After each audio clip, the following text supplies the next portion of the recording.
watch your parents have sex every day for the rest of your life? क्या हो गया रणवीर भाई को? Or would you join in once and stop it forever? Join in what the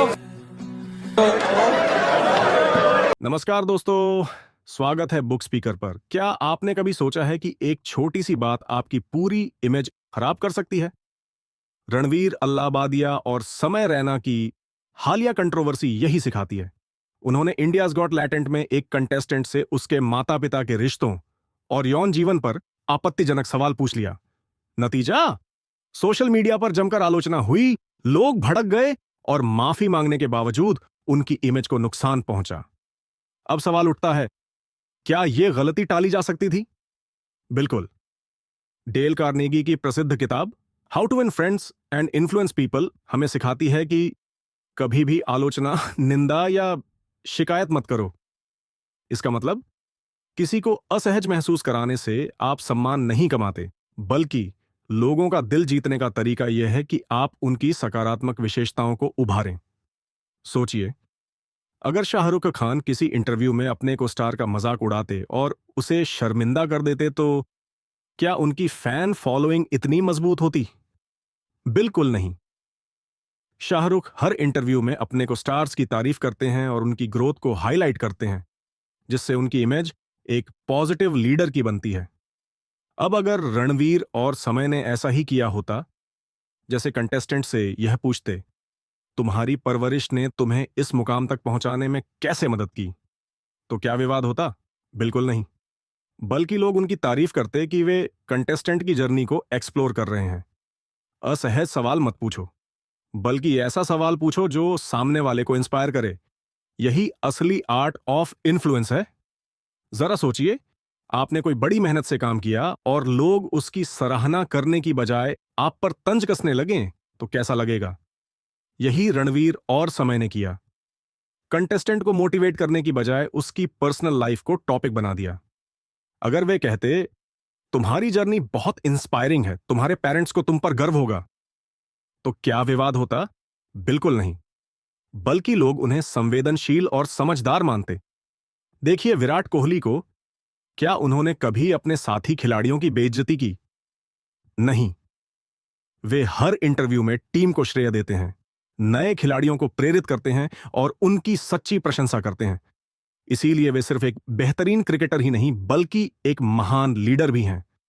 अब बात करते हैं अगले पॉइंट की, दूसरे व्यक्ति में उत्साह जगाएं। रणवीर और समय ने कंटेस्टेंट को मोटिवेट करने की बजाय उसे असहज कर दिया। अगर उन्होंने मजाक उड़ाने की बजाय प्रेरणादायक सवाल पूछा होता, तो शो की पूरी दिशा ही बदल जाती। अब सोचिए, अगर किसी ने एपीजे अब्दुल कलाम से यह पूछा होता, आपने कभी अपने बचपन की गरीबी को लेकर शर्म महसूस की, तो यह कितना नकारात्मक सवाल होता। लेकिन इसके बजाय अगर कोई पूछता, आपने अपनी शुरुआती संघर्षों से क्या सीखा जिसने आपको भारत का मिसाइल मैन बना दिया, तो यह सवाल कलाम साहब को मोटिवेट करता और पूरी बातचीत का माहौल पॉजिटिव और इंस्पायरिंग बन जाता। आपने कभी सोचा है कि लोग किसके साथ ज्यादा जुड़ना पसंद करते हैं? वो व्यक्ति जो खुद की तारीफ करता रहे, या वो जो सामने वाले को खास महसूस कराए? अगर आपको कोई ऐसा इंसान मिले जो आपकी बातें ध्यान से सुने, आपकी राय की कद्र करे और आपको एहसास कराए कि आप महत्वपूर्ण हैं, तो क्या आप उससे प्रभावित नहीं होंगे? बिल्कुल होंगे। यही इंसानी स्वभाव है। मान लीजिए, आप एक कैफे में बैठे हैं और वेटर आपके ऑर्डर को नाम से याद रखता है, आपकी पसंद को समझता है। तब कैसा लगता है? आप उस कैफे में बार बार जाना पसंद करेंगे, क्योंकि वहां आपको खास महसूस कराया जाता है। इसी तरह, अगर आप अपने दोस्तों, परिवार या कस्टमर्स को यही एहसास कराते हैं, तो वे भी आपसे जुड़ना चाहेंगे। दूसरों को महत्वपूर्ण महसूस कराना सिर्फ एक गुण नहीं, बल्कि सफलता की चाबी है। बड़े बिजनेसमैन, लीडर्स और पब्लिक स्पीकर्स इस कला में माहिर होते हैं। अगर आप भी चाहते हैं कि लोग आपकी बातें ध्यान से सुनें, तो एक छोटा सा बदलाव करें। सामने वाले की सराहना करें, उसे सुनें, उसे समझें। यकीन मानिए, इससे आपके रिश्ते और आपकी सफलता दोनों नई ऊंचाइयों तक पहुंचेंगे। कभी आपने देखा है कि किसी बहस के दौरान हर कोई अपनी बात सही साबित करने की कोशिश करता है, लेकिन परिणाम क्या होता है? अक्सर बहस में कोई नहीं जीतता और दोनों पक्षों के बीच दूरी बढ़ जाती है। सोचिए, अगर आप किसी से असहमत हैं, तो भी उस व्यक्ति को अपनी बात मानने के बजाय एक सहमति की राह पर चलें। मसलन, एक दोस्त जो हमेशा देर से आता है, बजाय उसे गलत ठहराने के, उसे समझाइए कि आप उसकी तारीखों का इंतजार करते हैं और इसके बाद आपको उसकी कंपनी का आनंद मिलता है। इससे क्या होगा? एक गहरी समझ और सहमति का माहौल बनेगा, जिससे रिश्ते मजबूत होंगे। जिंदगी में सबसे बड़ी गलतियां कब हुई हैं?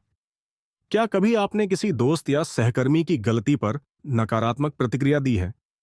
सोचिए, अगर आप किसी को उसकी गलती के लिए माफ कर दें और उसे सुधारने का मौका दें, तो क्या होता है? इस छोटी सी रणनीति से आप न सिर्फ रिश्ते सुधार सकते हैं, बल्कि सामने वाले को बेहतर बनाने में भी मदद कर सकते हैं। उदाहरण के तौर पर, एक सहकर्मी ने गलती से एक बड़ा प्रोजेक्ट मिस किया, लेकिन बजाय उसे नकारने के, आपने उसे समझाया और सुधारने का अवसर दिया। इससे उस व्यक्ति की खुद की भावना भी बढ़ी और उसकी मेहनत ने उसे प्रेरित किया। जब हम दूसरों की गलतियों को माफ करते हैं, तो रिश्तों में विश्वास और समझ बढ़ती है और सफलता की दिशा में हम एक कदम और आगे बढ़ते हैं। अंत में, अगर आप भी चाहते हैं कि आपकी जिंदगी और रिश्ते दोनों में सफलता हो, तो इन सरल और प्रभावशाली सिद्धांतों को अपनाएं। अगर आपको यह वीडियो पसंद आया हो, तो इसे लाइक और सब्सक्राइब जरूर करें और इस विषय पर अपनी राय कमेंट सेक्शन में जरूर शेयर करें। हम मिलकर अपनी सोच और रिश्तों को और बेहतर बना सकते हैं। फिर मिलते हैं एक नए वीडियो में। तब तक के लिए खुश रहें और सफलता की ओर कदम बढ़ाते रहें।